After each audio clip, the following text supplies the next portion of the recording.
What if I told you that one simple sentence, a sentence you've probably used 100 times, could be the one thing holding you back from your target IELTS score?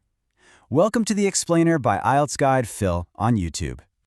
So, take a look at this sentence. The weather was good during my holiday. It sounds fine, right? Grammatically, it's perfect. So what's the problem? Well, in the world of the IELTS speaking test, this is the kind of language that keeps you stuck at a band 5 or 6. Based on some amazing insights from IELTS Guide Phil, we're going to break down exactly why, and more importantly, show you how to fix it. So, what is the big secret to a higher score? It really all comes down to one thing the examiners call lexical resource. Now I know, it sounds super technical, but it's really just about the words you choose. And as you're about to see, it has a massive impact on your final score. I want you to just let this sink in for a second. Your vocabulary, your lexical resource, isn't just a small piece of the puzzle. It's a full 25% of your score. A whole quarter of your mark in the speaking test comes down to the words you use. This makes it, without a doubt, one of the most important areas to work on. So here's the crucial part. It is not, and I repeat, not just about knowing a ton of words. It's about skill. Can you use a wide range of words? Are you accurate with them? Is your vocabulary appropriate for the topic? Are you flexible enough to not repeat yourself? And, maybe most importantly, does it all sound natural? That's what the examiner is really listening for. Okay, enough with the theory. Let's get into the good stuff and see what this actually sounds like in a real answer. You'll find that the difference between an okay score and a fantastic score is actually clearer than you might think. All right, so this is straight from the examiner's playbook. These are the official descriptors they use. Just look at how you move up the bands. A band 5 speaker has limited flexibility. A band 6 speaker tries to use better words, but it's hit or miss, mixed success. But a band 7 speaker, that's our goal. They use vocabulary flexibly and they pull off less common and idiomatic words. That's the target. Okay, let's go back to that first sentence. This just shows the jump perfectly. Instead of just good, you get glorious. Instead of the simple during my holiday, it's elevated to throughout our entire vacation. See? The second version is just so much more precise, it's more descriptive, and it sounds way more skilled. Now let's try this with a super common IELTS topic, technology. A basic answer would be, technology is good. Okay, fine. But an advanced response, it says technology has revolutionized communication, and it uses specific terms like technological breakthroughs. That is the kind of specific, powerful language that really gets an examiner's attention.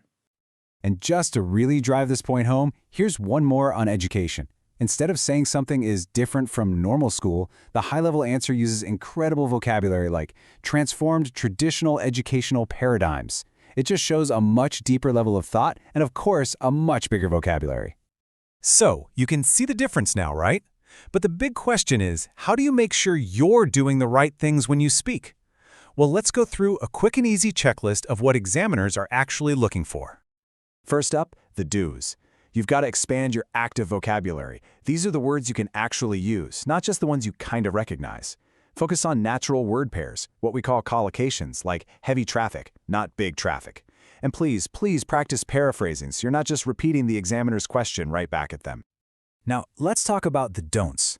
According to IELTS Guide Phil, one of the biggest traps people fall into is using a complicated word they aren't totally sure about. Trust me, it's much better to be simple and correct than complex and wrong.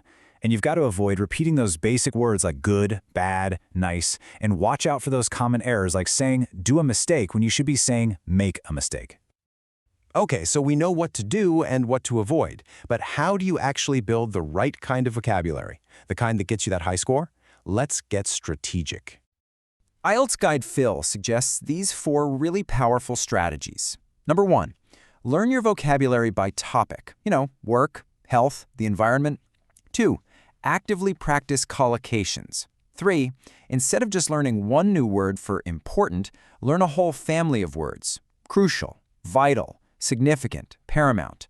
And finally, learn words by seeing and hearing them in context. Read articles, watch movies, listen to podcasts.